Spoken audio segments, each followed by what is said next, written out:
जीभ पर अगर कोई घाव होता है तो वो जल्दी भर जाता।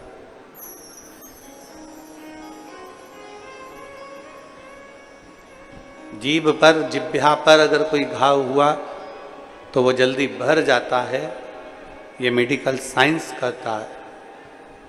पर शिव महापुराण की कथा कहती है कि जीभ से अगर कोई घाव होता है तो वो जिंदगी भर नहीं भरा पाता है, कभी नहीं। जीभ पर अगर घाव हुआ तो मेडिकल साइंस कहता है कि वो जल्दी भर सकता है, पर इस जिह्वा से अगर कोई घाव हो जाता है, इस जिह्वा से बोलने में अगर कोई शब्द किसी को कह दिया, किसी को आड़ा टेढ़ा बोल दिया, किसी को कोई गाली दे दी, अपशब्द कह दिया, जो घाव हो गया वो जिंदगी भर नहीं भरा, जिंदगी भर। इसलिए शिव महापुराण की कथा कहती है कि शिव तत्व मौन तत्व है।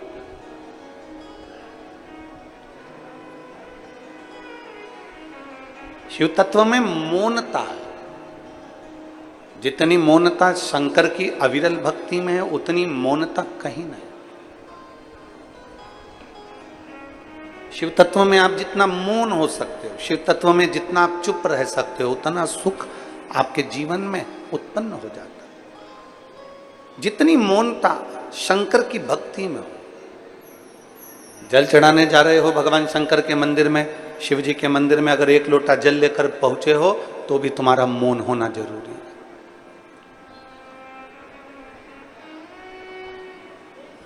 शिव के मंदिर में अगर तुम आराधना कर रहे हो तो तुम्हारा मौन होना जरूरी है। शिव भक्ति में जितनी मौनता हो सकती है उतनी धारण करो, जितनी मौनता। कथा सुनने भी आते हो, वैसे तो आप लोग छत्तीसगढ़िया सबड़े बढ़िया, ये वैसे तो आप छत्तीसगढ़ के रहवासी हो, तो ये तो है कि आप लोग कथा को जब सुनते हो तो एकदम मौन होकर, एकदम साइलेंट होकर सुनते। जितनी मौनता हम धारण करेंगे उतने शिव के करीब जाते जाएंगे।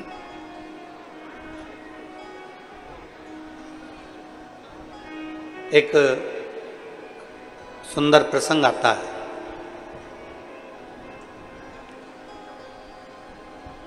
षडानंद कार्तिकेय जी के 6 मुख हैं। भगवान श्री गणेश जी महाराज का एक गज मुख है, लंबोदर। षडानंद कार्तिकेय जी के 6 मुख हैं और भगवान श्री गणेश जी महाराज लंबोदर एक मुख है।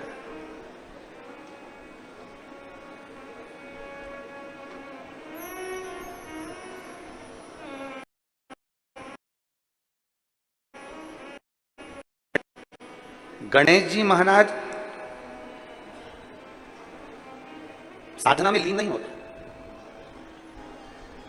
पर षडानंद कार्तिकेय जब भी बैठते हैं, एक बार की साधना में जो कार्तिकेय बाबा बैठे, हजारों वर्ष तक उनकी साधना टूटती ही नहीं, टूटती नहीं।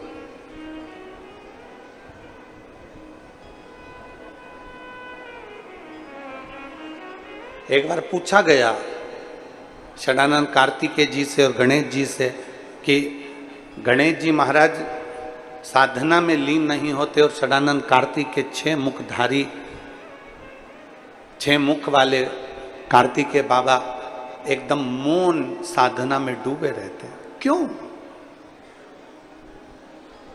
षडानंद कार्तिकेय जी ने कहा कि मौनता, मेरे 6 मुख हैं और 6 मुख में 6 जिह्वा हैं।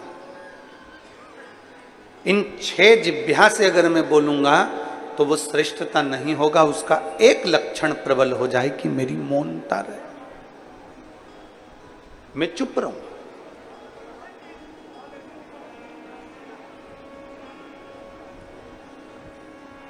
और मेरे चुप रहने में मैं भगवान की विरल भक्ति में डूबा रहता हूं, भगवान शिव की विरल भक्ति में समाया होता हूं।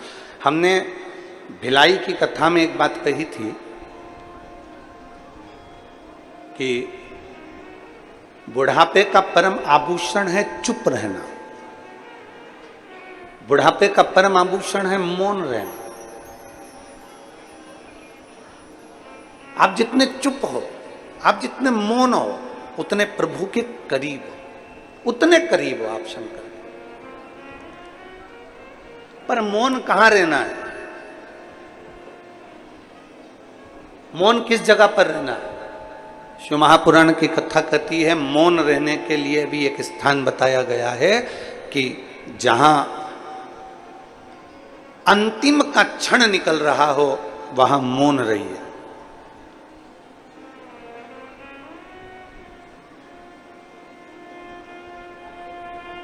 वहां मौन रहिए, शांत रहिए।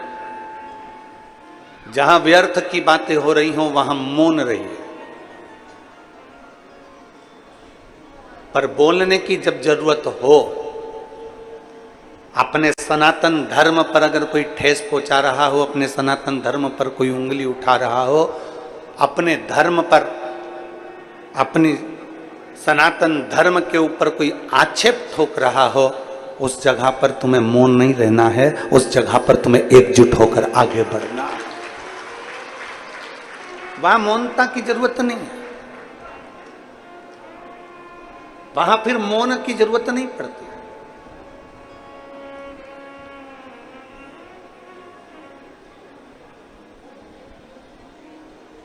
शिव महापुराण की कथा कहती है, भगवान शंकर की विरल भक्ति कहती है, शिव तत्व कहता है कि मौनता में शिव की प्राप्ति है। पर कुछ स्थान ऐसे बताए गए हैं जब मौन रही है, और कुछ स्थान ऐसे बताए गए हैं जब बोली है।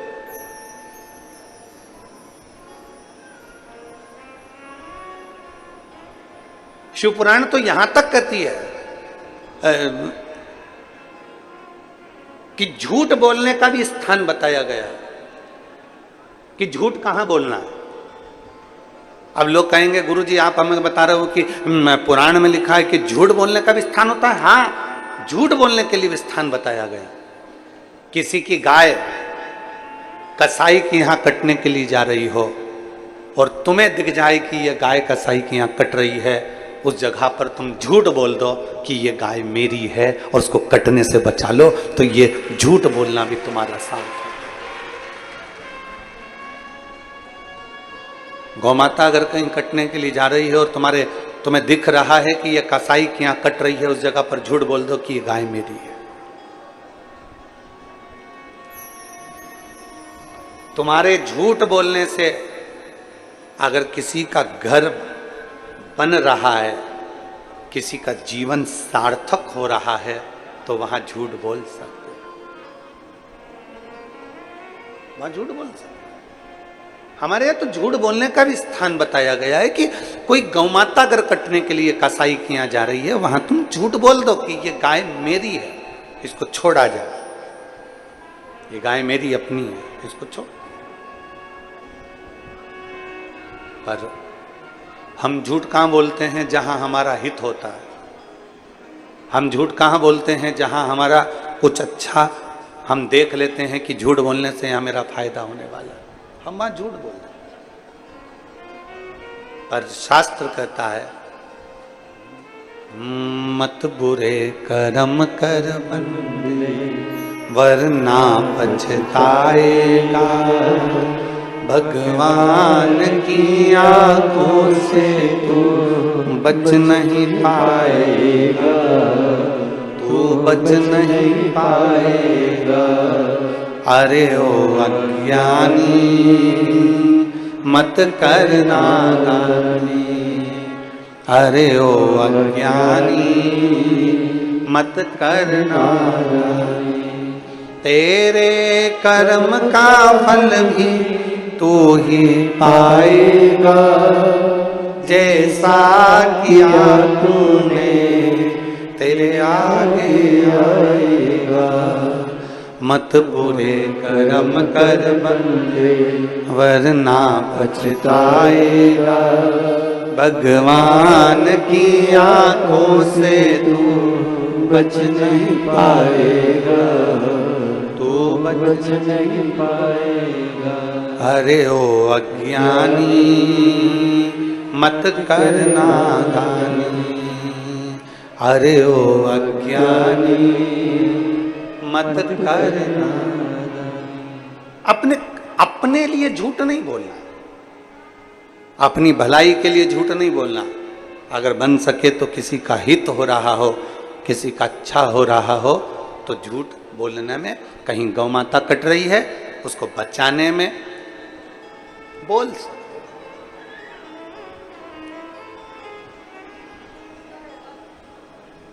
किसी का जीवन अगर सार्थक हो रहा है तो बोल सकते,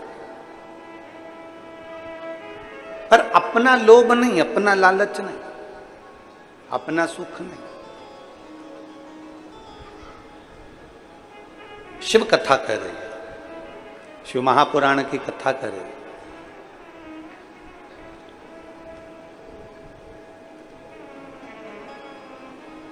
देवराज नाम का ब्राह्मण चोरी का धन लेकर जब शंकर के मंदिर में पहुंच गया, शिव मंदिर के अंदर प्रवेश कर गया। ब्राह्मण कर्म से तो वो वंचित था, ब्राह्मण कर्म से तो वो छूटा हुआ था, ब्राह्मण के घर में जन्म जरूर लिया था पर ब्राह्मण कर्म नहीं कर पाया था, वंचित था।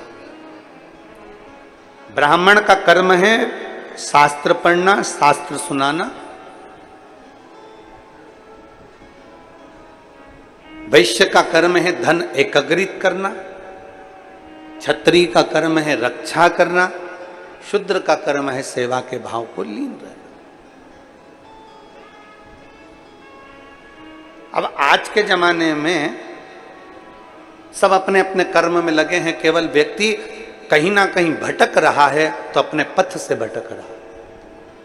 ब्राह्मण अपने कर्म से वंचित हो रहा है, वैश्य अपने कर्म से वंचित हो रहा है, क्षत्रिय अपने कर्म से वंचित हो रहा है, शूद्र अपने कर्म से वंचित हो रहा है। श्रेष्ठ कर्म करिए। देवराज नाम का ब्राह्मण के घर में जन्म लेने के बाद भी ब्राह्मण तत्व को धारण नहीं कर पाया, ब्राह्मण तत्व धारण नहीं कर पाया।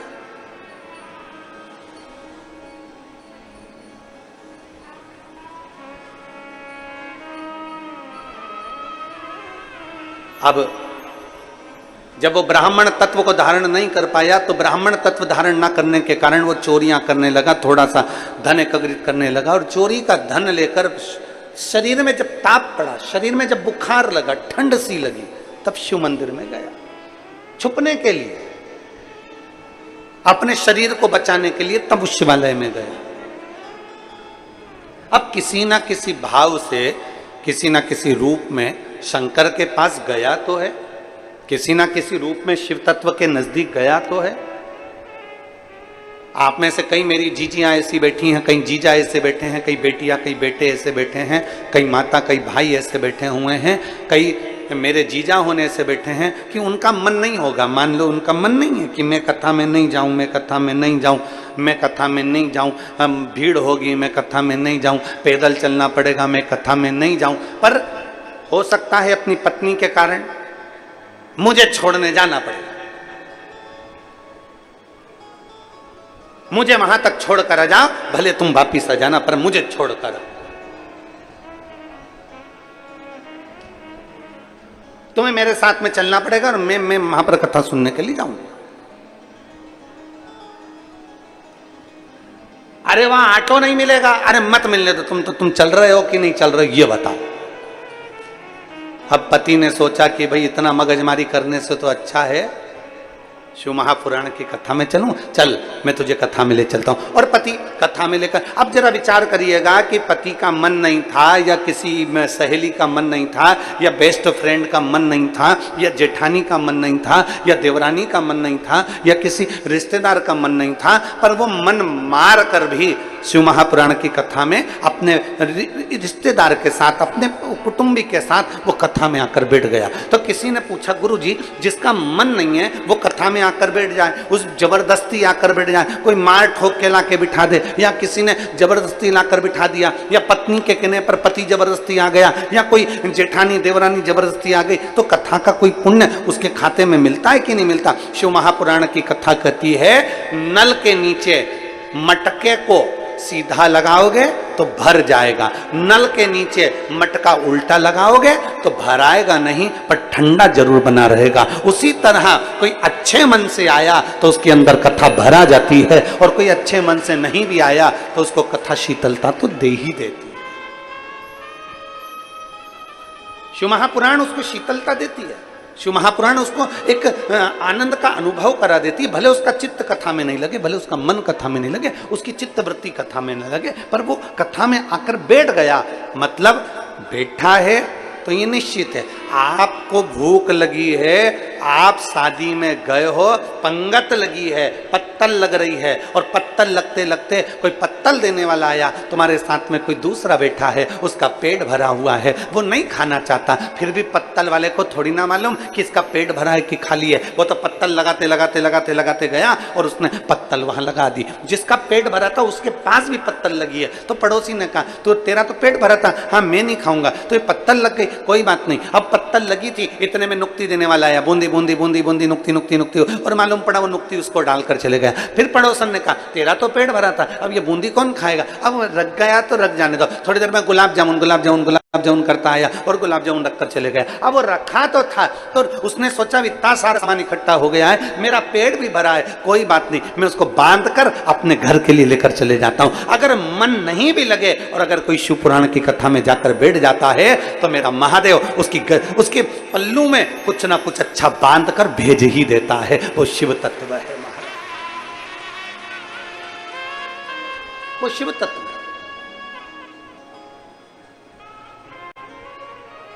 और शंभु शरणे पड़ी मांगू घड़ी रे घड़ी, दुख काटो दया करीन दर्शन आपको। शंभु शरणे पड़ी मांगू घड़ी रे घड़ी, दुख काटो दया करीन दर्शन। अब मन से जाओ चाहे बेमन से जाओ,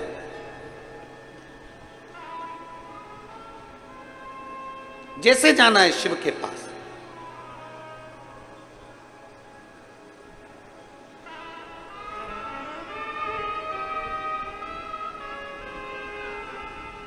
जैसे तुम्हारी मर्जी हो।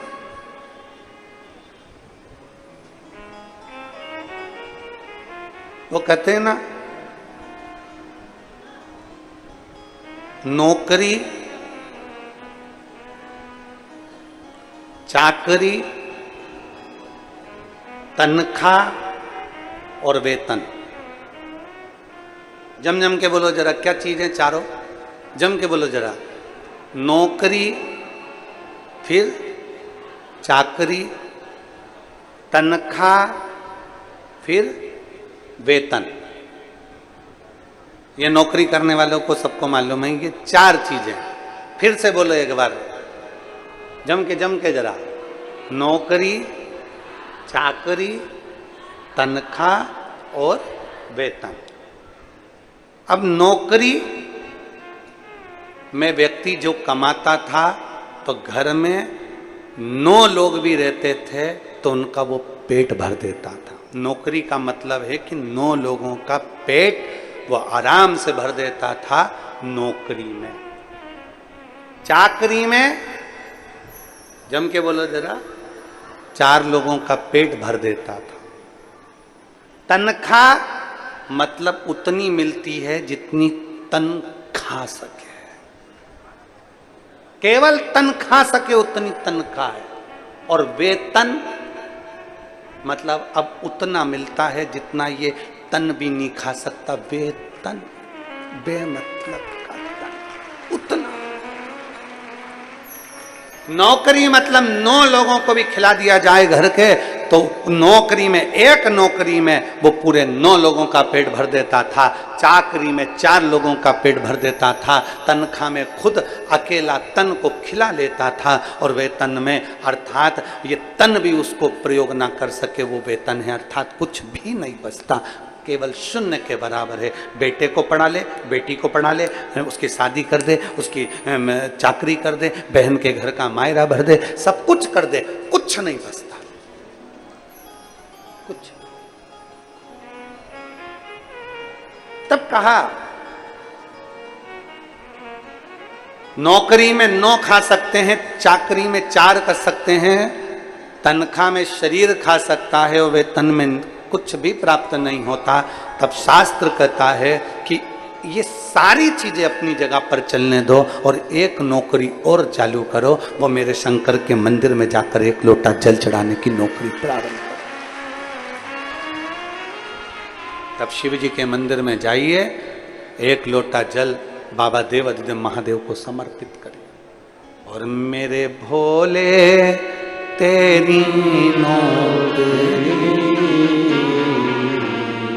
सबसे बढ़िया है, सबसे बढ़िया मेरे बाबा तेरी नौकरी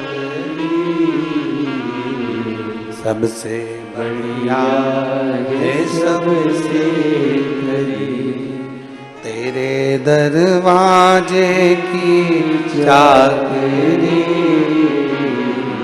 सबसे बढ़िया है, सबसे बढ़िया जब से तेरा गुलाम हो गया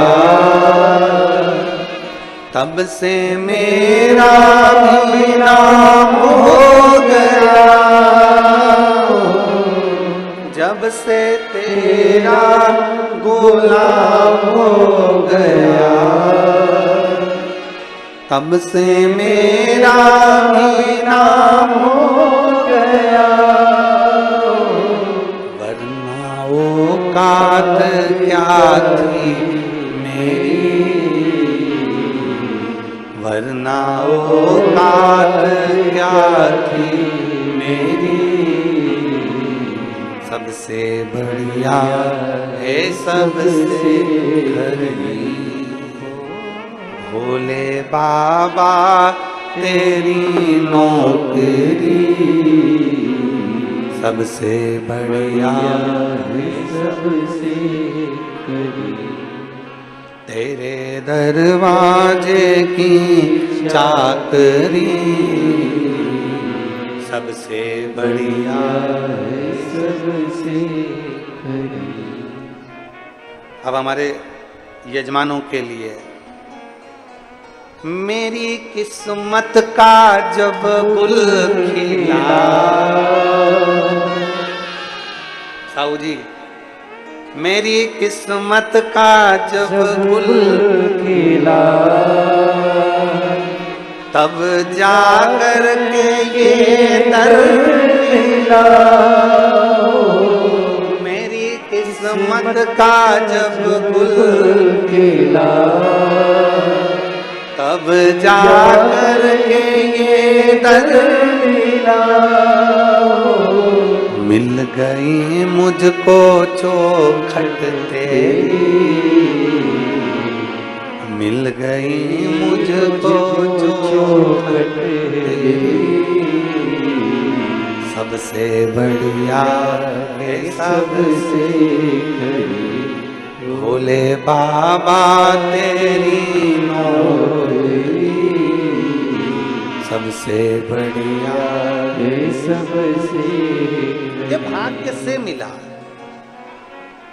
नौकरी चाकरी तनख्वाह वेतन ये सब चीज से भी अगर कहीं खाली रह जाओ तब आखिरी में मेरे शिव के द्वार जाओ, मेरे शंकर की चौखट। बोल बम का नारा है, अच्छी अच्छी जम के जरा जोरदार बोल बम का नारा है, सारी समस्या का हल आखिरी में शिव के करीब। शिव करते क्या है? अपनी शरणागति में जो आ गया, शंकर के करीब में जो आ गया, शिव उसको अकेला नहीं छोड़ते, उसको सुना नहीं छोड़ते।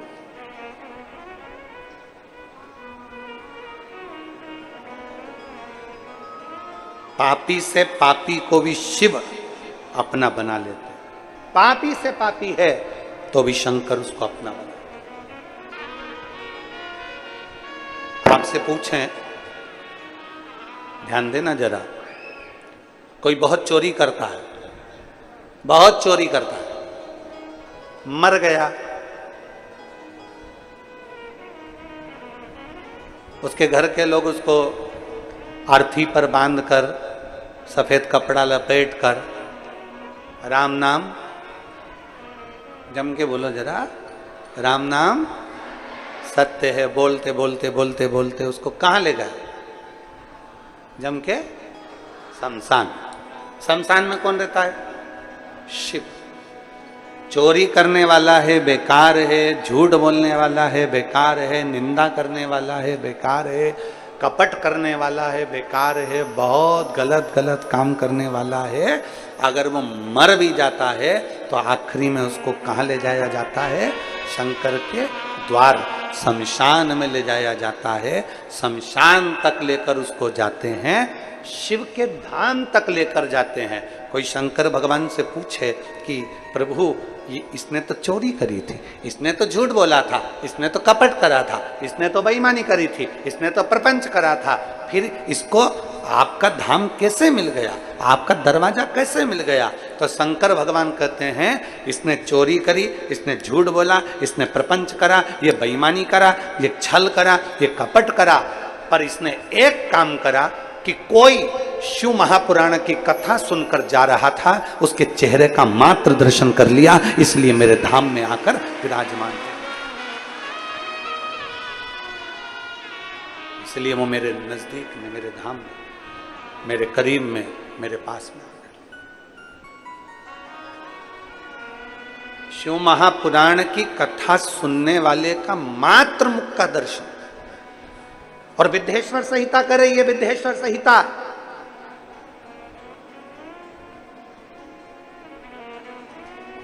विद्येश्वर संहिता कर रही है। शिव जी के शिवलिंग पर चढ़ा हुआ जल का आचमन मात्र पी लेना, पी लेना शंकर भगवान के शिवलिंग के जल को। और जिसको विश्वास नहीं हो, गीता प्रेस गोरखपुर की शिव महापुराण की कथा लेकर आओ, हिंदी की।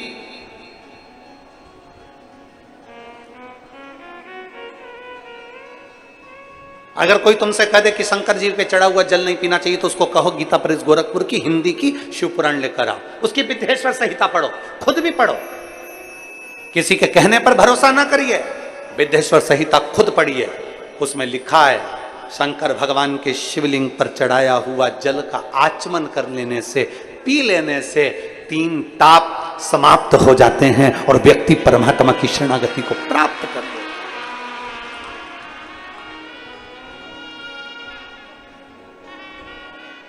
सारे देवताओं की मूर्ति और शंकर भगवान का स्वरूप शिवलिंग, मूर्ति में और शिवलिंग में अंतर है।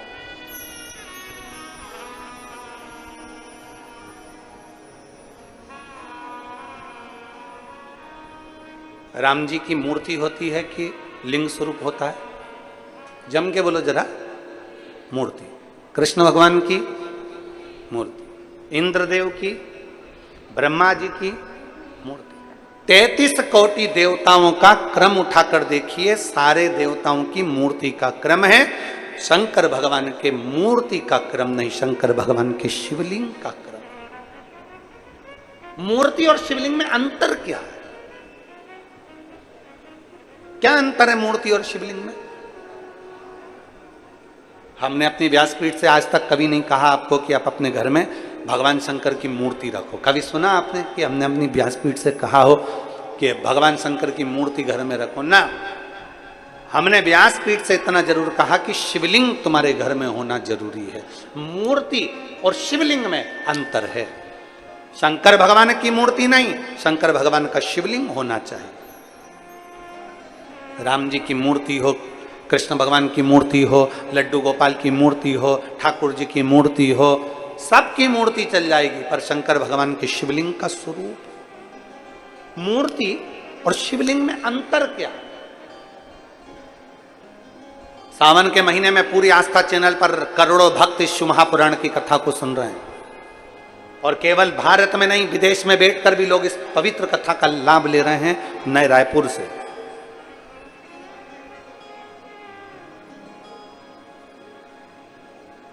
गनौत की इस पवित्र भूमि से करोड़ों शिव भक्त आस्था चैनल के माध्यम से, फेसबुक, यूट्यूब के माध्यम से कथा सुन रहे हैं। आज की कथा में आप स्मरण करिएगा कि मूर्ति और शिवलिंग में जमीन और आसमान का अंतर है। 33 कोटि देवताओं की मूर्ति होती है, पर शंकर भगवान का मूर्ति नहीं, शिवलिंग होता है। कारण मूर्ति केवल एक की होगी, केवल एक मूर्ति, केवल एक की।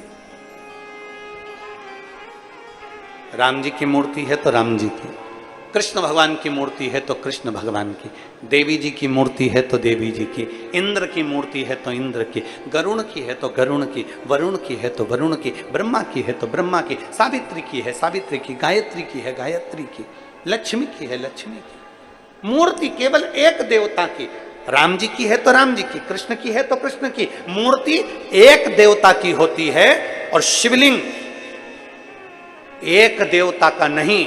जिस घर में शिवलिंग होता है वहां 33 कोटि देवता एक ही स्वरूप में विराजमान रहे।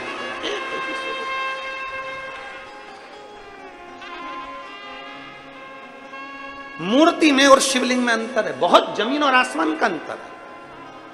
आप लोग बहुत दूर दूर से आए हो कथा सुनने के लिए,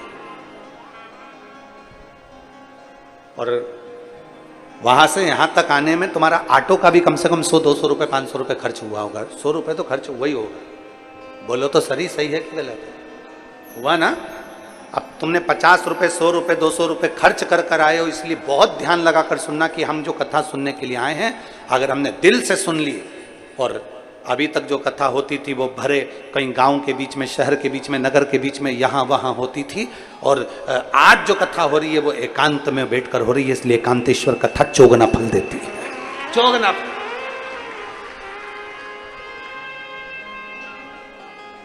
मूर्ति में और शिवलिंग में जमीन आसमान का अंतर।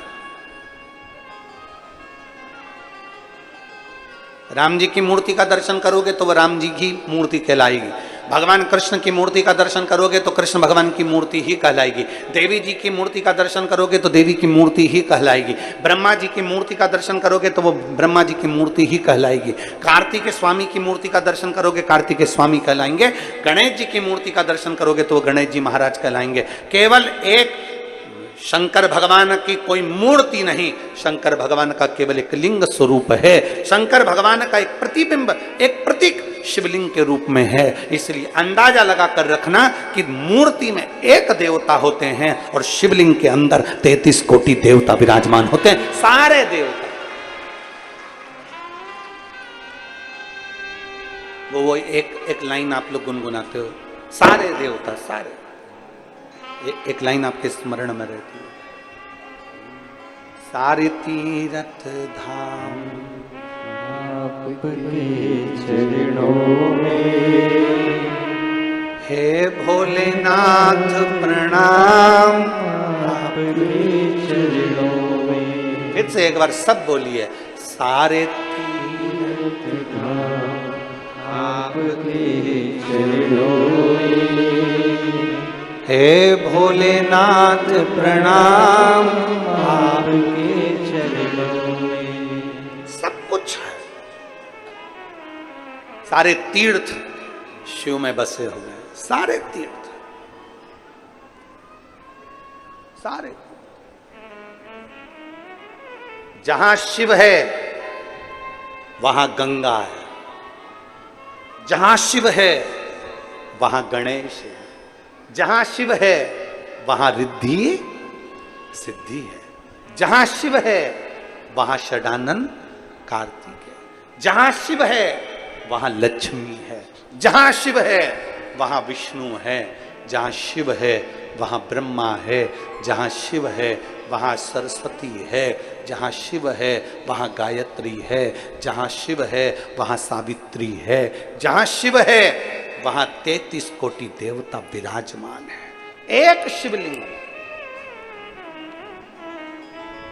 मूर्ति में केवल एक देव होगा, पर शिवलिंग में 33 कोटि देव। सारे तीर्थ धाम आपके चरणों में, हे भोलेनाथ प्रणाम आपके चरणों में, हे भोलेनाथ प्रणाम आपके चरणों में। सब कुछ आप में समाया, सब कुछ।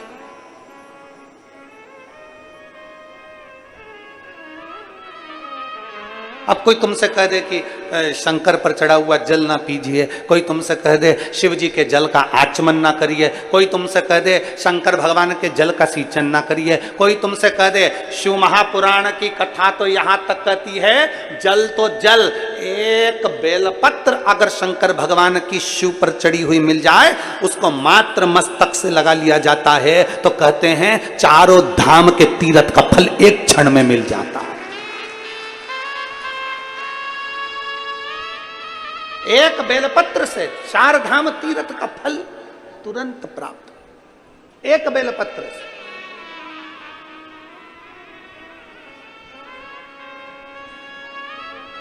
एक पत्र है,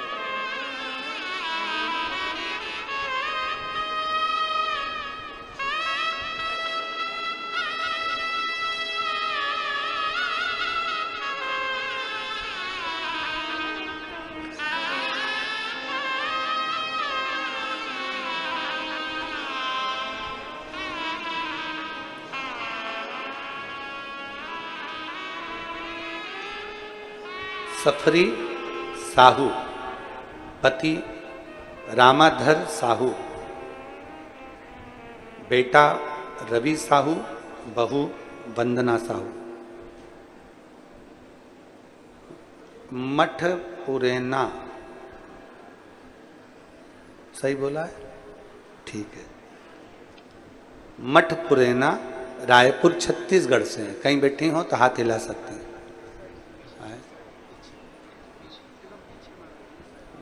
बच्चे आए हैं, दोनों आए हैं।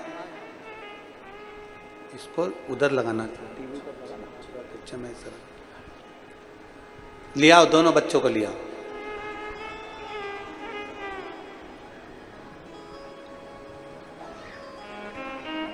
रवि साहू, बहू वंदना साहू, मठ पुरेना रायपुर छत्तीसगढ़ से। गुरुदेव, मेरी बहू के गर्भ नहीं ठहर रहा था, गर्भ ठहरता खराब हो जाता, ऐसा कई बार हुआ, पर गर्भ नहीं ठहरा। हम कभी शिव पुराण नहीं सुनते थे, क्योंकि हम थोड़ा विश्वास कम ही करते थे, पर किसी के कहने पर हमने शिव महापुराण की कथा श्रवण करना प्रारंभ करा।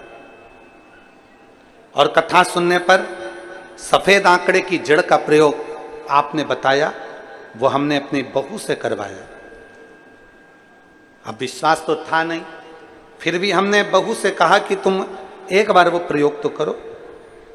और बहू ने सफेद आंकड़े की जड़ का प्रयोग किया। और बाबा का मैं क्या गुणगान करूं गुरुदेव। पशुपतिनाथ का व्रत, सफेद आंकड़े की जड़ का प्रयोग जब किया, तो बाबा की कृपा से मेरी बहू के 2 जुड़वा संतान का प्राप्ति हुई। मैं बाबा को यहां धन्यवाद देने के लिए आया। शिव तत्व की प्राप्ति, जब एक विश्वास, जब एक भरोसा दृढ़ हो जाए, दृढ़,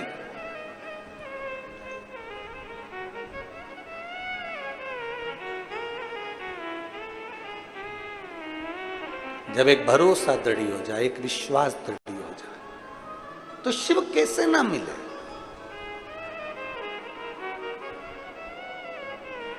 शंकर भगवान पर चढ़ी हुई भस्म, शिव जी पे चढ़ी हुई भस्म की भी कीमत करोड़ों में हो जाती है, करोड़ों में।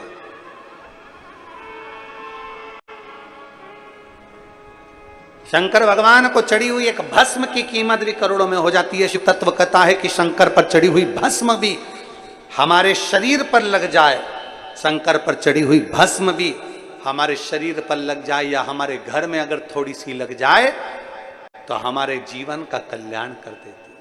शिव पर चढ़ी भस्म, शंकर पर चढ़ी एक बेलपत्र, शंकर का नाम का स्मरण गुणगान। एक पत्र और है, देखिए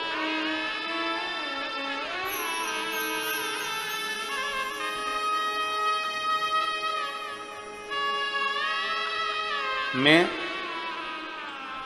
उमा त्रिपाठी, स्थान काशीराम नगर,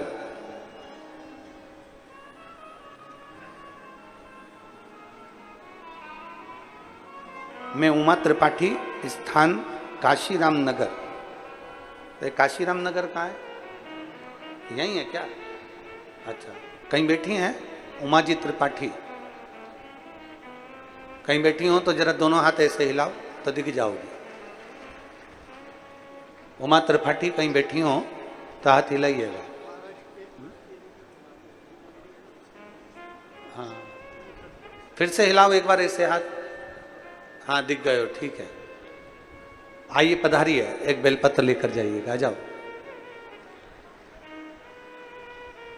मैं उमा त्रिपाठी, स्थान काशीराम नगर। मैं बाबा का क्या वर्णन करूं गुरुदेव, मेरे पास शब्द नहीं है। बाबा, मेरी सास के छाती में, सीने में एक गठान हो गई। जब गांठ हो गई सीने में तो डॉक्टर को जब बताया गया तो मालूम पड़ा कि उनको कैंसर हुआ।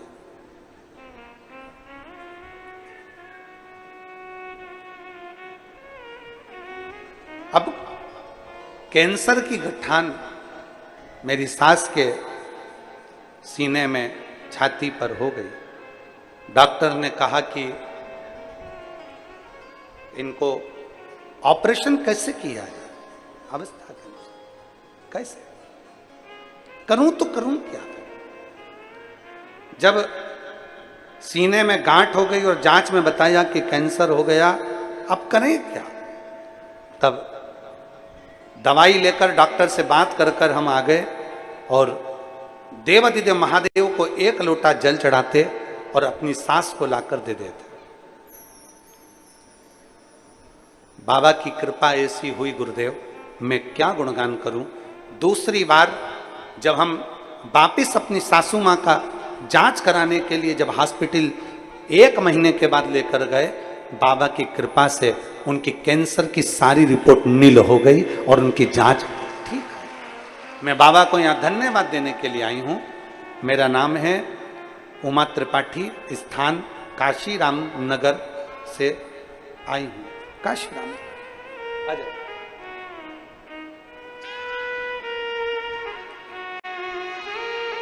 शिव तत्व की प्राप्ति। रवि साहू जी और बहु वंदना।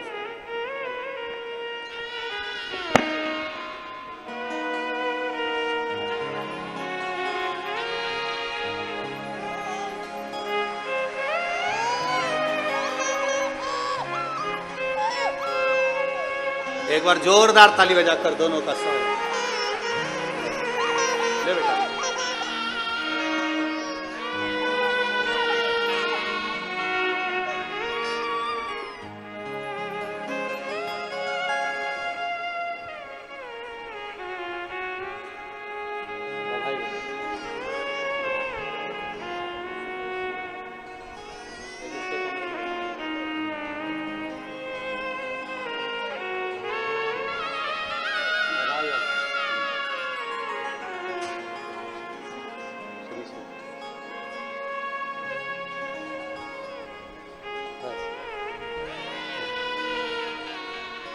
और शंभो शरणे पड़ी, मांगूं घड़ी रे घड़ी, दुख काटो, दया करीने दर्शन आपको, दया करीने दर्शन आपको।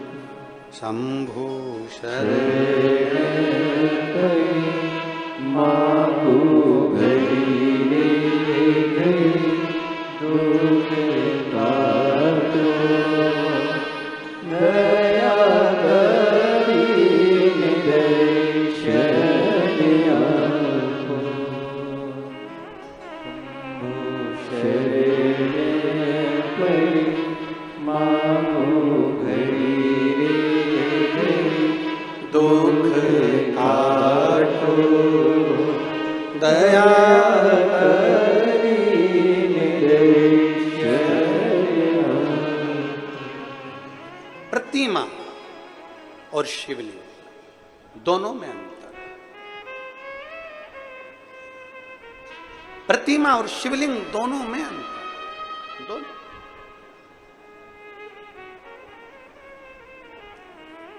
ये सफरी साहूपति रामाधर साहू जी ने पत्र में एक लाइन अच्छी लिखी है। हम नहीं जानते थे कि शंकर के शिवलिंग पर चढ़े हुए जल की महत्वता क्या।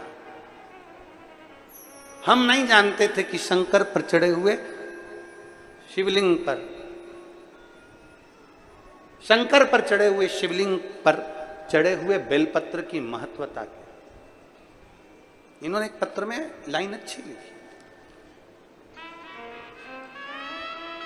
दुनिया के लोग जिस दिन जान जाएंगे ना कि शंकर का शिवलिंग का चढ़ा हुआ जल कितना महत्वपूर्ण है, दुनिया का एक एक बच्चा, आ जाइए आ जाओ, दुनिया का एक एक बच्चा बच्चा जब जान जाएगा कि शंकर पर चढ़े हुए जल की मूलता क्या, तब उसको समझ में।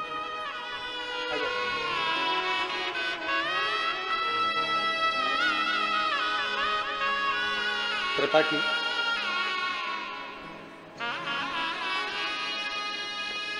ठीक है, आप ही को प्रॉब्लम है।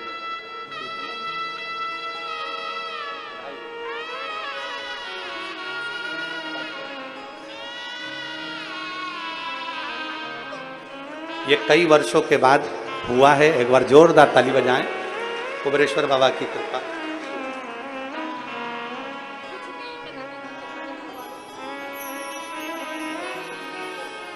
अब ठीक है, तबियत बिल्कुल ठीक। शिव तत्व की प्राप्ति, जिस दिन एक शंकर भगवान पर चढ़े हुए जल की महत्वता को दुनिया के लोग जान जाएंगे तो समझ में आ जाएगा कि शिव पर चढ़ा हुआ केवल जल जल नहीं होता, शंकर पर चढ़ा हुआ तो गंगा जल होता है, और जिस जल को पीने से सारे पाप ताप समाप्त हो जाते, सब कुछ।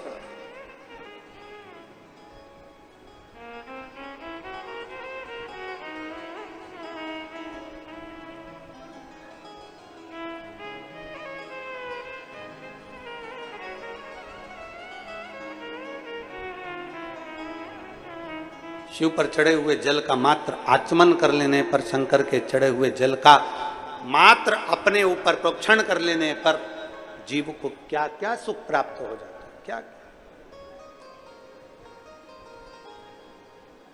उसको समझ में जिस दिन आ गया। फिर निवेदन है, प्रतिमा एक की होती है और शिवलिंग एक स्वरूप में। शंकर के शिवलिंग में केवल एक देव नहीं, शंकर के शिवलिंग में अनेक अनेक देव, 33 कोटि देवता उस शिवलिंग के अंदर विराजमान होते हैं। 33 कोटि।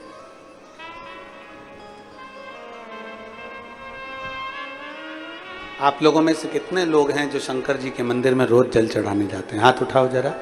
सभी लोग जाते हो? बहुत बहुत साधुवाद है, रखिए। हर हर महादेव। जाना चाहिए। अपने पिता के दरवाजे पर, अपने बाबुल के दरवाजे पर, अपने भगवान देवादिदेव महादेव के दरवाजे पर रोज जाओ, प्रतिदिन जाओ। अपने दिल की बात कहने के लिए, अपने मन की बात कहने के लिए शंकर की चौखट पर जरूर जाए, प्रतिदिन जाए। और हृदय से विनती करें। कौन जिसको शंकर स्वीकार नहीं करता? कौन है?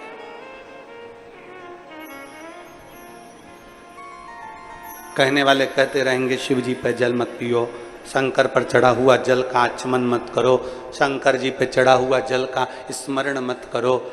निवेदन, जितना ज्यादा इधर उधर भटकोगे पूरी जिंदगी तुम्हारी भटकने में निकल जाएगी और कुछ भी हाथ में नहीं लगेगा।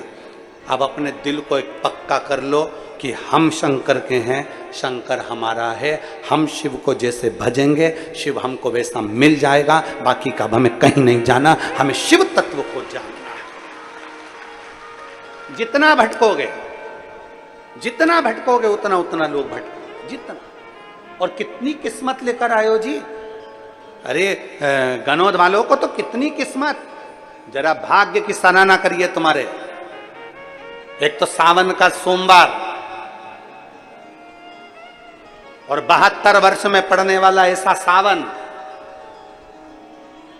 सोमवार का दिन शिव महापुराण की कथा और बचा कुचा था तो सोमवार की अष्टमी भी आज ही है। ये शिव कृपा है,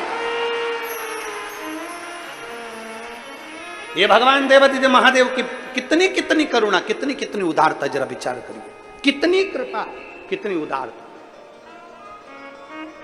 कितनी करुणा।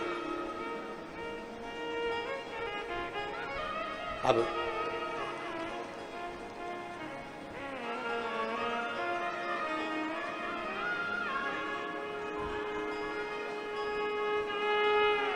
शिव उदारता, शिव शंकर की।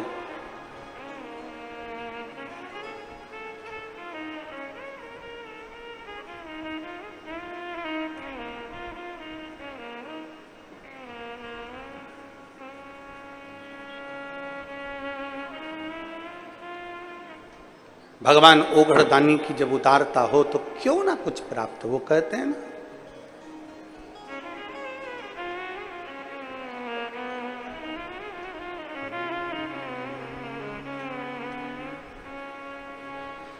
गोरा की चुंदरी में ओम लिखा है, गोरा की चुंदरी में ओम लिखा है, ओम लिखा है, हरि ओम लिखा है, ओम लिखा है, हरि ओम लिखा है। गोरा की चुंदरी में ओम लिखा है, गोरा की चुंदरी में ओम लिखा है, ओ गोरा की चुंदरी में ओम लिखा है, गोरा की चुंदरी में ओम लिखा है, ओम लिखा है, हरि ओम लिखा है, ओम लिखा है, हरि ओम लिखा है। बाबा ओम लिखा है, हरि ओम लिखा है, ओम लिखा है, हरि ओम लिखा है। हरे गोरा की चुंदरी में ओम लिखा है, ओ गोरा की चुंदरी में ओम लिखा है, ओ गोरा की चुंदरी में ओम लिखा है, गोरा की चुंदरी पे ओम लिखा है। हाँ, ओम लिखा है, हरि ओम लिखा है। बाबा ओम लिखा है, हरि ओम लिखा है। अरे ओम लिखा है, हरि ओम लिखा है, ओम लिखा है, हरि ओम लिखा है।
गौरा के माथे पे बिंदिया विराजे, गौरा के माथे पे बिंदिया विराजे, ओ गौरा के माथे पे बिंदिया विराजे, गौरा के माथे बिंदिया विराजे। बिंदिया की चमक में ओम लिखा है, बिंदिया की चमक में ओम लिखा है, ओ बिंदिया की चमक में ओम लिखा है, बिंदिया की चमक में ओम लिखा है, ओम लिखा है, हरि ओम लिखा है, ओम लिखा है, हरि ओम लिखा है, बाबा ओम लिखा है, हरि ओम लिखा है, ओम लिखा है, हरि ओम लिखा है। अरे गौरा की चुंदरी में ओम लिखा है, गौरा की चुंदरी में ओम लिखा है, ओम लिखा है, हरि ओम लिखा है, ओम लिखा है, हरि ओम लिखा है।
के गले में माला विराजे, गौर के गले में माला विराजे, गौर के गले में माला विराजे, गौर के गले में माला विराजे।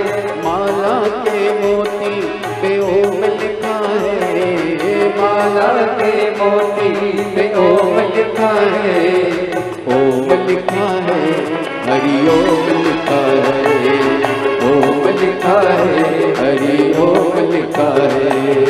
गौरा की चुनरी पे ओम लिखा है, गौरा की चुनरी पे ओम लिखा है, ओम लिखा है, हरि ओम लिखा है, ओम लिखा है, हरि ओम लिखा है।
कंगना विराजे, गौरा के हाथों में कंगना विराजे, गौरा के हाथों में कंगना विराजे, गौरा के हाथों में कंगना विराजे।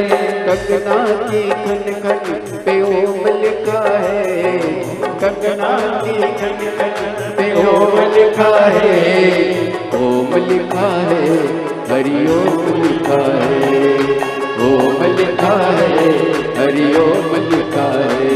ओ गौरा की चुंदरी में ओम लिखा है, ओ गौरा की चुंदरी में ओम लिखा है, ओ गौरा की चुंदरी में ओम लिखा है, ओ गौरा की चुंदरी में ओम लिखा है, ओम लिखा है, हरि ओम लिखा है।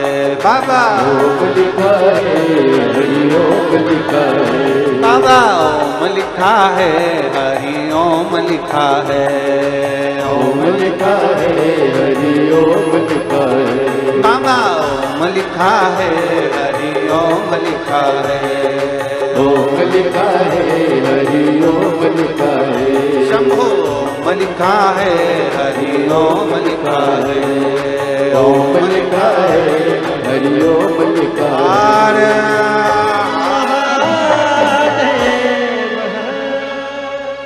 अपने स्थान पर बैठकर भगवान शिव से अपने मन की बात बड़े भाव के साथ, आज सोमवारी श्रावण का महीना और सोमवार की पावन अष्टमी तिथि, भाव के साथ देवाधिदेव महादेव से अपने मन की बात दिल से बाबा से प्रार्थना करिए, बाबा से निवेदन करिए, बाबा से विनय करिए।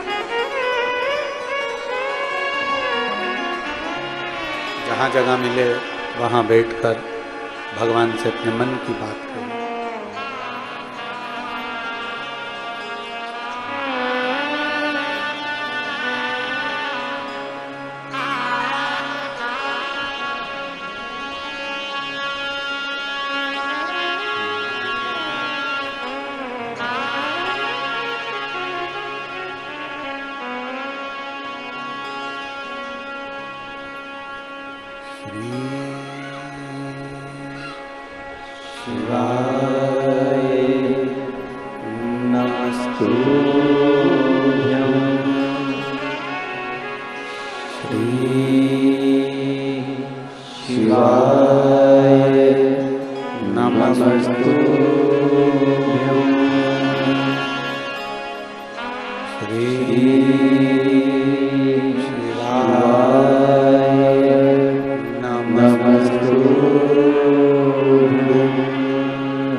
श्री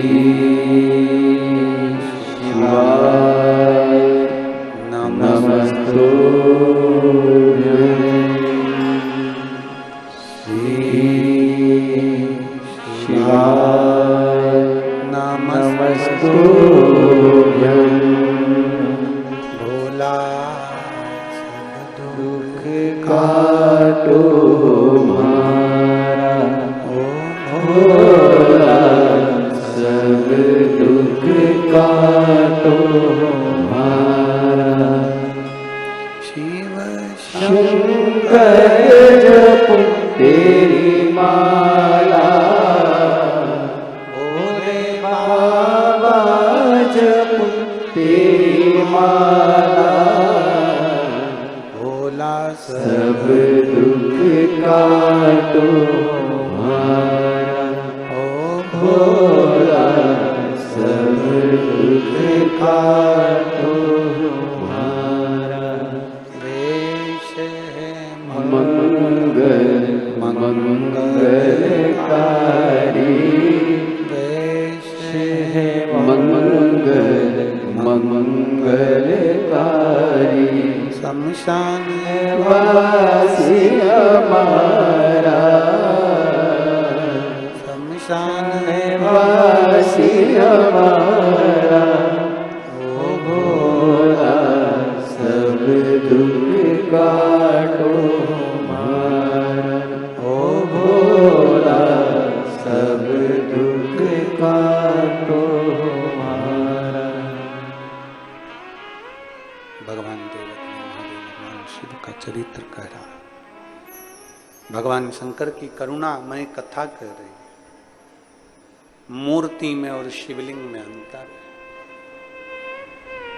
मूर्ति में केवल एक देव होते हैं, शिवलिंग में 33 कोटि देवता होते हैं।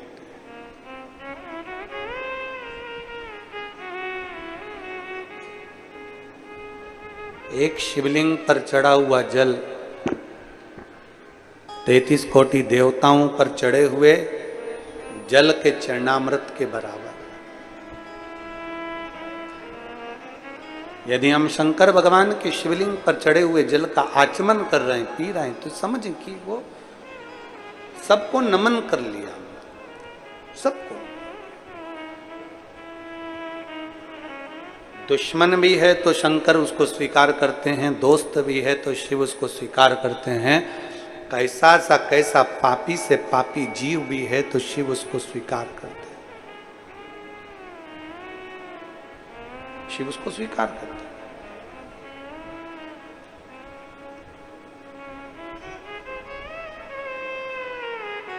एक कथा बड़ी सुंदर आती है शिव महापुराण की।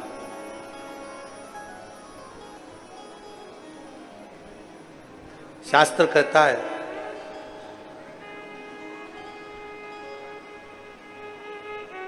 कई लोग कहते हैं कि गुरुजी श्रावण के महीने में पूजन का इतना महत्व क्यों होता है। संपूर्ण क्षेत्रवासी और संपूर्ण देशवासी और संपूर्ण विदेश में बैठे हुए शिव भक्त भी ध्यान लगा।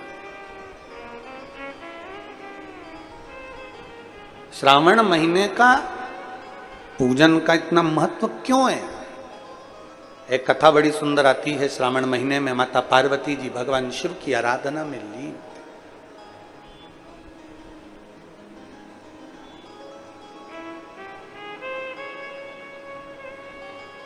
स्वामी की पूजन के लिए पार्वती पूजन की थाली स्वयं लगाती है। और जितनी मेरी जीजियां बैठी हैं और जितने मेरे जीजा बैठे हैं, जितनी माताएं बैठी हैं और जितने मेरे भाई बैठे हैं, आपसे निवेदन है, पशुपति व्रत यदि आप करते हो, सोमवार का, सावन के सोमवार का व्रत यदि आप करते हो, 16 सोमवार यदि आप करते हो, संकट सोमवार यदि आप करते हो, तो निवेदन, पशुपति व्रत करने वाली मेरी जीजी हो, मेरे जीजा हो, मेरी बेटी हो, मेरे बेटा हो, मेरी माताएं हैं, मेरे भाई हो, या संकट सोमवार करने वाले या 16 सोमवार करने वाले जितने मेरे बहन भाई हैं, शंकर भगवान के पूजन की थाली अपने को स्वयं लगाना चाहिए। स्वयं। इसका फल कितना है वो शिव पुराण बता रहे। स्वयं लगाइए शिव पुराण की पूजा। हम जब यजमान पूजन करने आते हैं तो हम तो यहाँ कहेंगे यजमान परिवार से, साहू परिवार से, श्री चंद्रकांत जी साहू जी से, भूपेन जी से, चंद्रशेखर जी से, धर्मेंद्र जी से, वीरेंद्र जी से, और उनकी धर्म पत्नियां अगर कथा सुन रही हैं तो उनसे भी कहेंगे। यहाँ पूजन की आरती की थाली भी आपको लगाना चाहिए, और पूजन जो हो तो उस समय पर घर की बहुओं को आकर बैठकर ब्राह्मण देवता के साथ में मिलकर पूजन का सामान की थाली आपको तैयार करना चाहिए। कहते हैं एक बार अगर शंकर भगवान के पूजन की थाली की तैयारी हम स्वयं करते हैं तो हमारे घर में कितना भी अगर कष्ट भी है तो भगवान भी हमारे लिए कुछ ना कुछ अच्छा करने का प्रयास जरूर करते हैं। इतना फल है पूजन की मात्र थाली का। और देखिए शिवपुराण की कथा कितनी अच्छी बात कर रही है कि पार्वती जी शंकर भगवान के पूजन की थाली तैयार कर रही है। माता पार्वती जी पूजन की थाली पूर्ण श्रृंगारित कर रही है।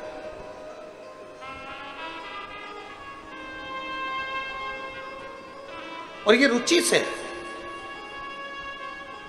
बिना रुचि के कुछ नहीं हो सकता। आप लोग कथा सुनने आए हो तो रुचि से आए हो कि मुझे कथा में जाना है। कोई बेरुचि से यहाँ कथा में नहीं पहुंचा। बेरुचि वाले होते तो आते ही नहीं, इतनी दूर कौन चल के जाए, कौन जाए करते रहते। पर जिसकी रुचि है, जिसने जान लिया कि 72 साल बाद ऐसा सावन आया है और 5 दिन की मात्र शिव पुराण की कथा मिल रही है, 5 दिन से ज्यादा है भी नहीं, तो मुझे जाना है, चाहे कुछ भी हो जाए मुझे वहां पहुंचना है। ये रुचि से गया, रुचि से आया।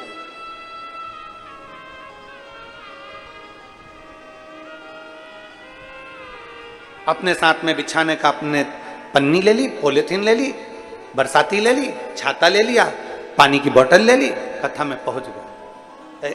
एक पत्र है,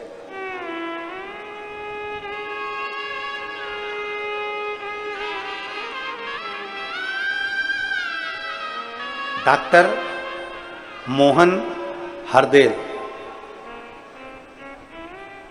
पिता स्वर्गीय मिलाप सिंह, माता प्रेमाबाई जिनकी उम्र 94 वर्ष। डॉक्टर मोहन हरदेल कहीं बैठे हैं क्या? आप ही हैं? श्री शिवाय नमस्तुभ्यं। आइए एक बेलपत्र लेकर जाइए। मैं डॉक्टर मोहन हरदेल गुरुदेव भरवाड़ा धमतरी से आया हूं।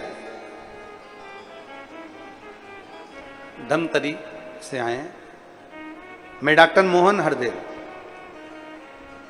गुरुदेव, आप हमेशा कहते हैं कि माता पिता की सेवा मूल होती है और माता पिता की सेवा करना चाहिए। हम भी बाबा देवादिदेव महादेव की कृपा से अपनी माता की और संपूर्ण वृद्धजन की सेवा में लगे रहते हैं।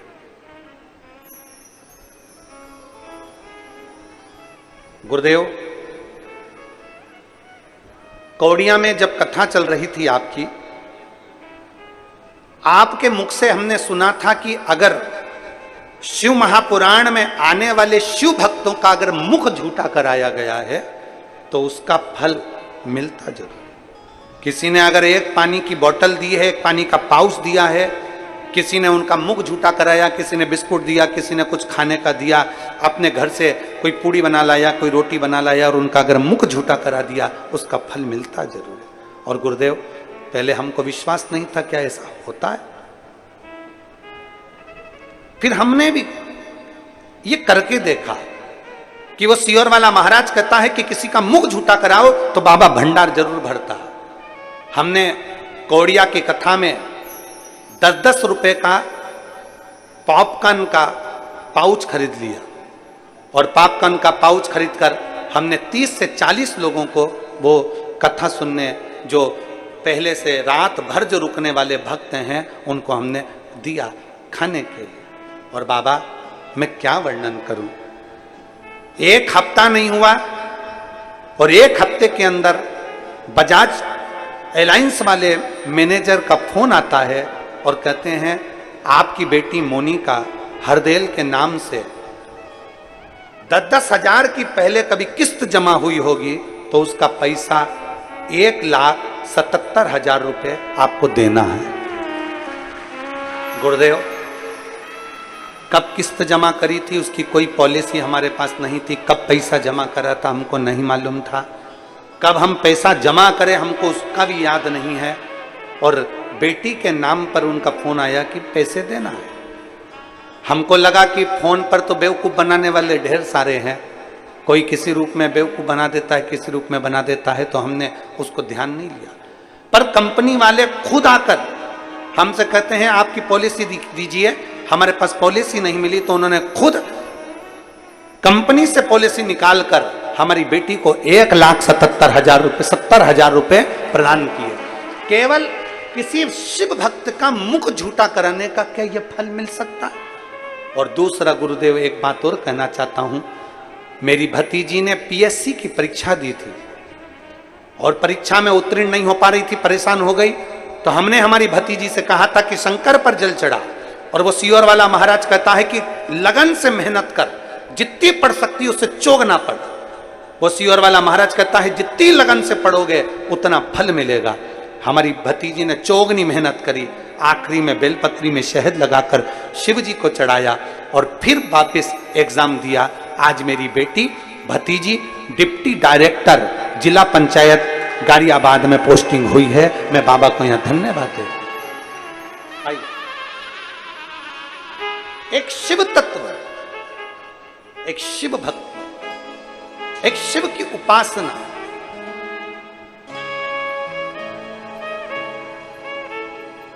ठीक है।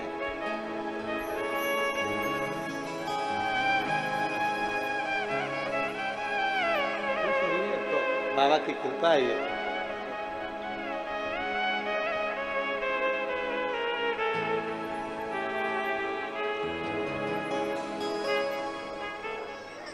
एक शिव के उपासना करने वाले, के शंकर की कथा श्रवण करने वाले, हम फिर कहेंगे ये तो गनौद वालों का भाग्य जागृत हुआ है। गनौद वालों का भाग्य जागृत हुआ है।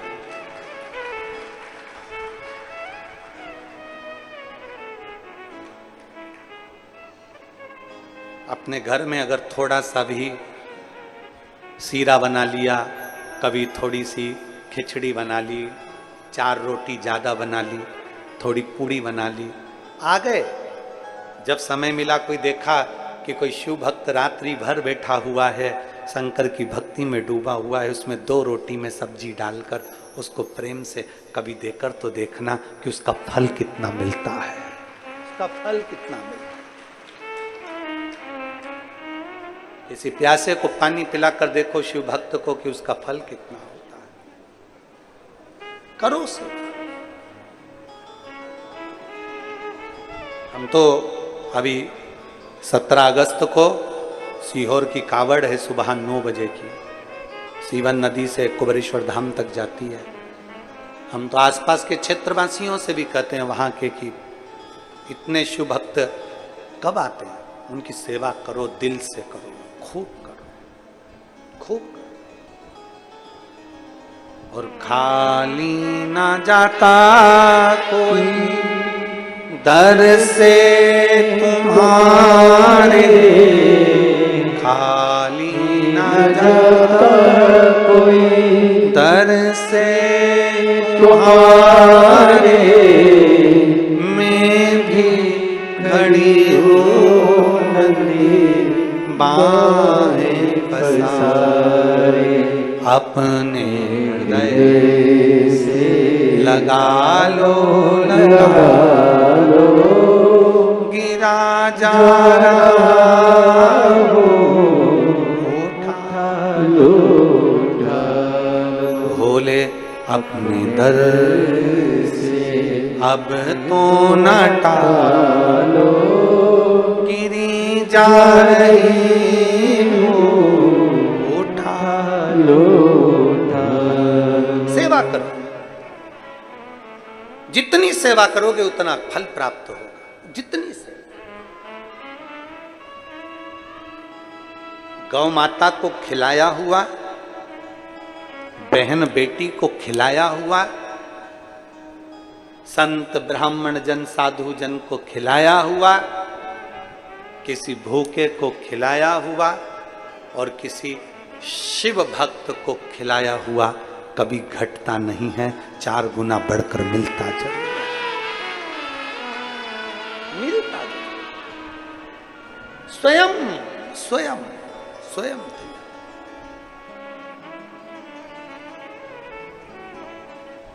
अपने हाथों से सेवा करिए,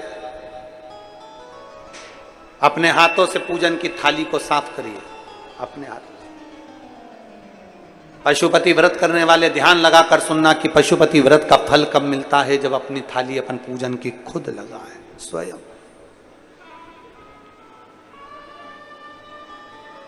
कितनी बड़ी कथा। आप में से कोई ने संकट सोमवार करें? 16 सोमवार संकट सोमवार जिसने करे हाथ उठाओ जरा। बहुत सारे लोगों ने करे, रखो रखो रखो। आप लोगों ने संकट सोमवार 16 सोमवार का अगर व्रत करा है तो उसमें कथा आती है, उस कथा में वर्णन आता है कि रानी ने दासी के हाथ से पूजा की थाली भेज दी थी। बोलो सुनी कि नहीं सुनी, पढ़ी कि नहीं पढ़ी?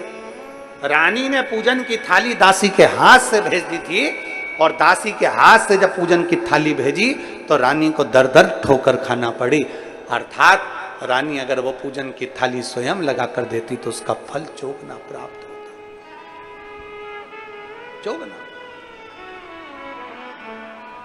केवल मंदिर में सफाई करना, मंदिर में साफ करना, मंदिर में पूजन करना, मंदिर की देखरेख करना या शिवालय की ओर एक अग्रण्यता रखना, सुख मिलता, सुख मिलता।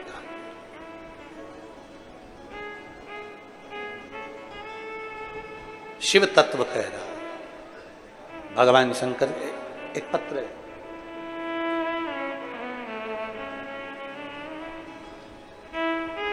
मेरा नाम अनीता साहू, पति का नाम नंद कुमार साहू। मेरा मोबाइल नंबर ये है, मैं तिल्दा नेवरा, जिला रायपुर, छत्तीसगढ़ से आई हूँ। कहीं बैठी हो तो हाथ हिला सकती हैं। अगर कहीं बैठी हो, मेरा नाम अनीता साहू, पति का नाम नंद कुमार साहू।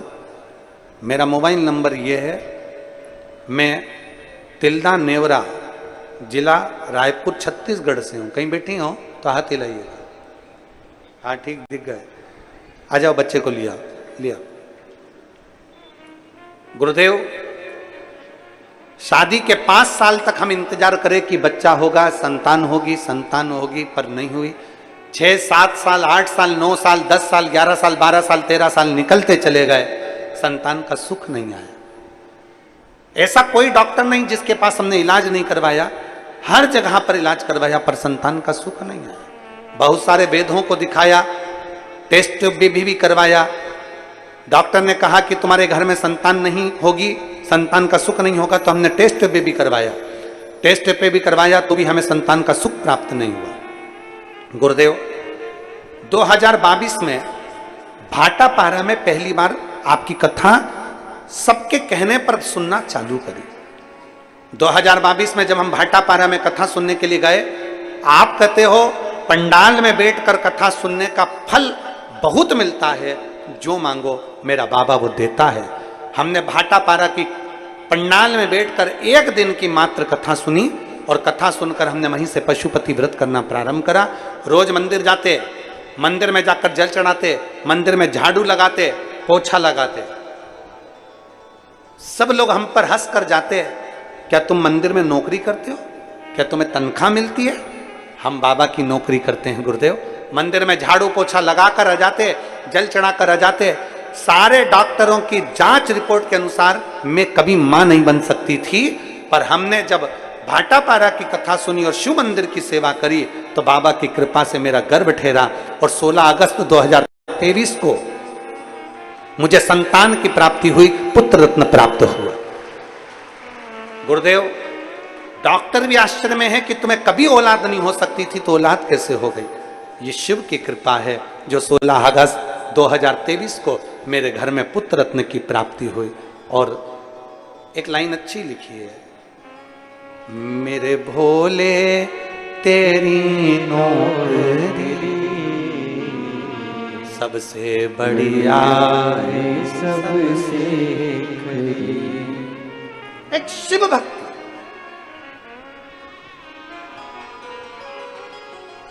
मूर्ति में केवल एक देवता होते हैं, शिवलिंग में 33 कोटि देवता होते हैं।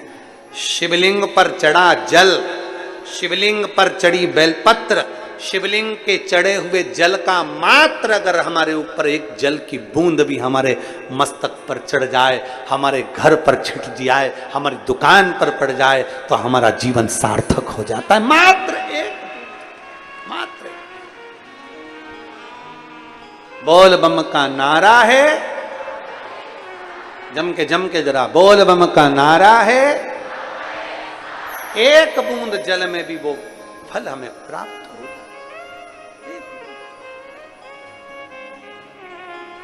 करो उसे,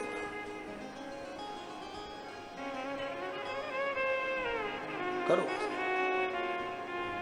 पार्वती जी ने पूजा की थाली लगाई। पूजा की थाली माता पार्वती।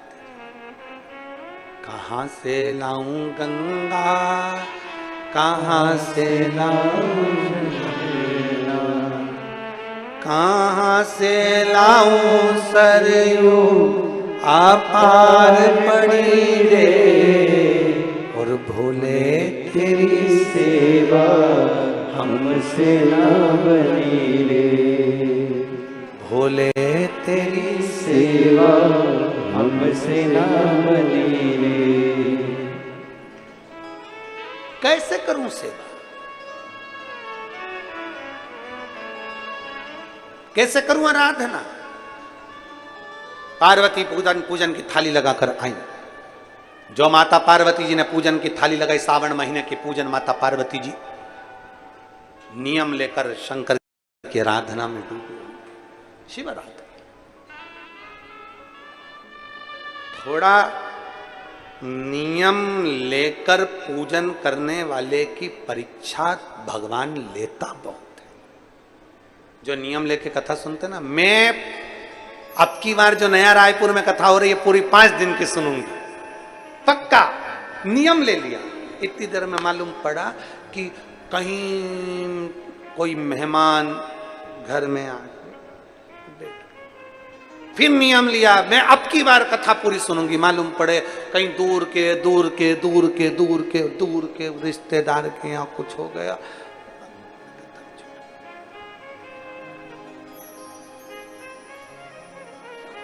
फिर निवेदन है, जब कथा में पहुंच जाऊं ना, कथा में जब पहुंच जाओ, पहुंचने के बाद पहले से अपने मोबाइल पे मत डालो कि मैं नया रायपुर कथा सुनने जा रही, बाय बाय।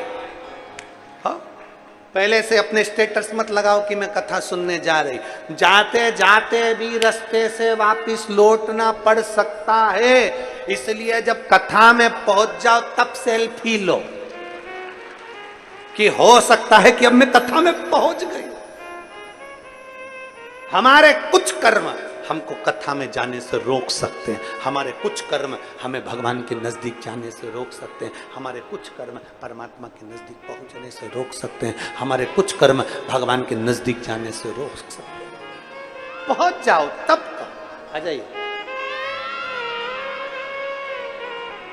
कुछ कर्म ऐसे हैं जो हमारे रोक सकते, हमारे नजदीक आने पर हमें रोकेंगे, हमें परमात्मा के नजदीक जाने पर रोकेंगे, हमें प्रभु के करीब में जाने पर रोकेंगे हमारे कर्म। जब पहुंच जाओ तब मानो और खुद फिर चिमटी खोड़ के देखो, हां सही में पहुंच गई, हां सही में पहुंच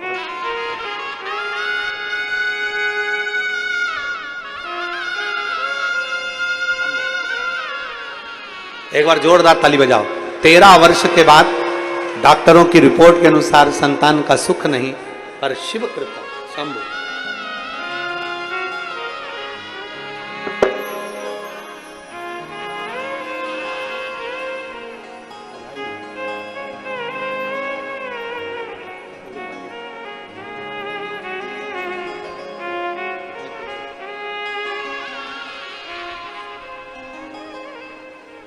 और शंभु शरणे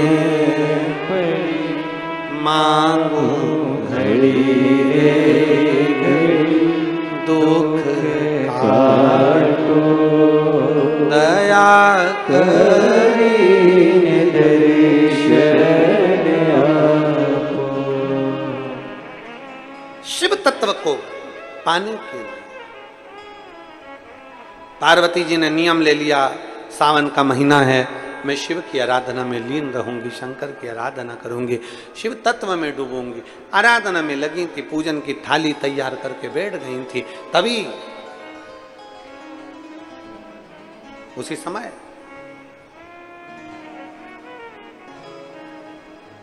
जालंधर ने पार्वती को पूजन करते समय देख लिया। जालंधर असुर है, राक्षस प्रवृत्ति का है, और जलंधर ने देखा कि पार्वती जी पूजन कर रही हैं। पहले कथा में कहा है, क्रीम की चमक कुछ दिन की होती है और अच्छे कर्म की चमक मरते दम तक रहती है। क्रीम की चमक थोड़े दिन की है, अच्छे कर्म की चमक मरते दम तक है, आखिरी तक रहेगी चमक तुम्हारे चेहरे पर, अगर कर्म अच्छा करा है।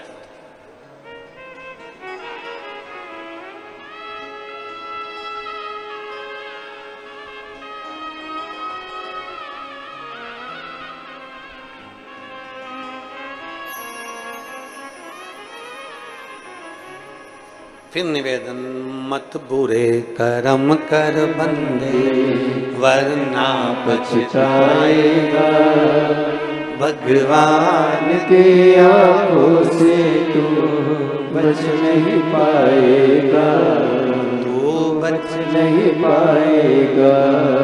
हरे ओ अज्ञानी मत कर नादानी, तेरे कर्म का फल भी तू ही पाएगा, जैसा किया तूने तेरे आगे आएगा।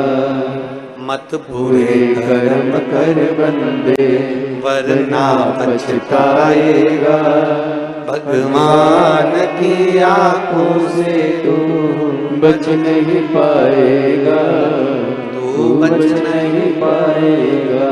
जलंधर ने माता पार्वती जी को देख लिया। पार्वती जी को देखते ही जलंधर के मन में भाव उत्पन्न हो गया। पार्वती जी की सुंदरता देखकर राजा जलंधर पार्वती जी को अपना बनाने का विचार कर।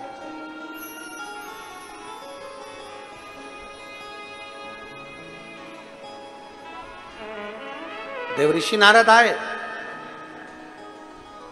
और देवऋषि नारद जी ने आकर जलंधर को समझाया, रे राजा जलंधर, तेरी धर्म पत्नी वृंदा इतनी सुंदर है, तेरी धर्म पत्नी वृंदा इतनी सतीत्ववान है, पतिव्रता धर्म का पालन करने वाली है, पति को परमेश्वर मानने वाली है, वो वृंदा तुझे परमात्मा की तरह पूजती है रे जलंधर, और तू शंकर भगवान की अर्धांगिनी माता पार्वती जी को तू गलत दृष्टि से देख रहा है, तेरी बुद्धि मारी गई है,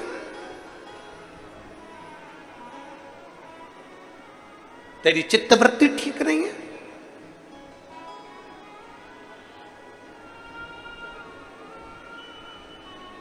पराई नारी और पराया धन आज नहीं तो कल व्यक्ति को बर्बाद कर कर मानता है। पराई नारी और पराया धन अभी अच्छा लगेगा, पर एक दिन बर्बाद। लंकाधिपति रावण की नगरी में पर नारी माता जानकी जी गई और पूरी राजा की नगरी जलकर भस्म हो गई और पूरा वंश मिट गया। वंश, पर नारी और पराया धन, पराई नारी और पराया धन एक ना एक दिन बर्बाद कर कर मानता है। पूरा वंश मिटा देता है, पूरा वंश। तुम्हारे बच्चे, तुम इतने बड़े ऑफिसर हो, तुम्हारे इतने बड़े पद है, तुम्हारी इतनी बड़ी प्रतिष्ठा है, तुम्हारे नीचे 10 लोग सलूट ठोकते हैं, तुम्हें 50 लोग सलामी ठोकते हैं, तुम्हें 50 लोग आदर सत्कार करते हैं, और तुम्हारी औलाद, तुम्हारे बेटा बेटी तुम्हारी आवाज से ऊंचा बोल रहे हैं, समझ लेना कि कोई धन तुम्हारे घर में गलत आ गया, जिसका भाग आज मुझे भोगना पड़ रहा है और मरते दम तक भोगना पड़ेगा। अभी पूरी दुनिया को तुम दबा रहे हो, आने वाले समय में पद और कुर्सी से जब जाओगे तुम्हारी औलाद तुमको दबाएगी, तब समझ में आएगा कि परधन क्या होता है। पर स्त्री और परधन आज नहीं तो कल रुलाता जरूर है, और साधारण नहीं रुलाता, बहुत लंबा टाइम रुलाता, बहुत लंबा समय। सोचिए, विचारिए, पर स्त्री का संग नहीं होना।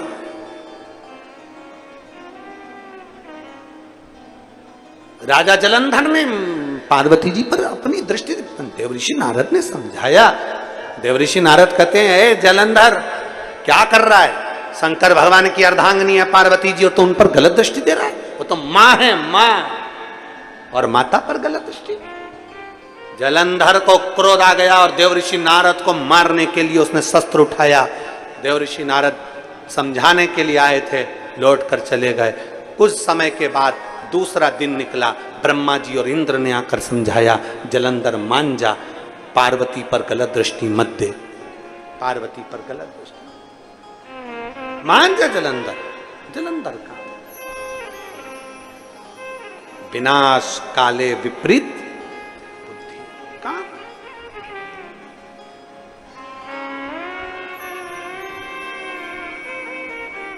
कैसे मान जा? जब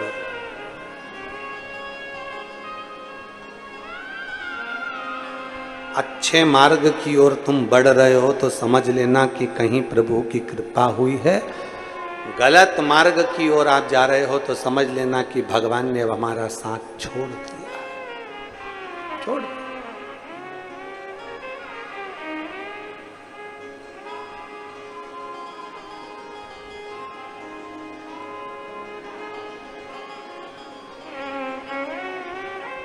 प्रभु से बस कहते रहना, कभी कृपा करना ऐसी कि किसी ना किसी रूप में तू मेरे सम्मुख में आकर खड़ा हो जाए, किसी ना किसी रूप में। अंत समय प्रभु आना पड़ेगा, वचन दिया तो निभाना पड़ेगा। आए आए प्रभु कुटुंब कबीला, अंत समय प्रभु आना पड़ेगा। वचन दिया तो निभाना पड़ेगा।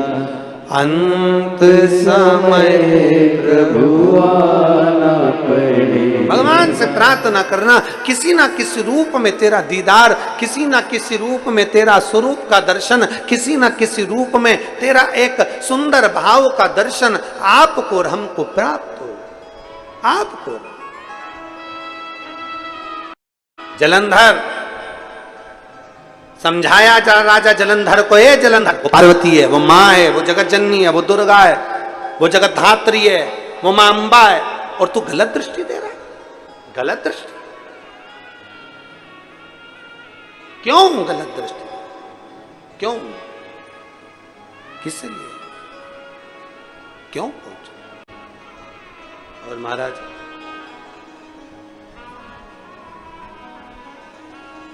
समझाया,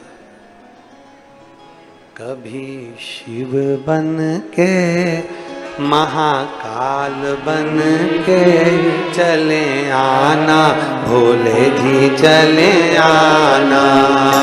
कभी शिव बन के महाकाल बन के चले आना, भोले जी चले आना।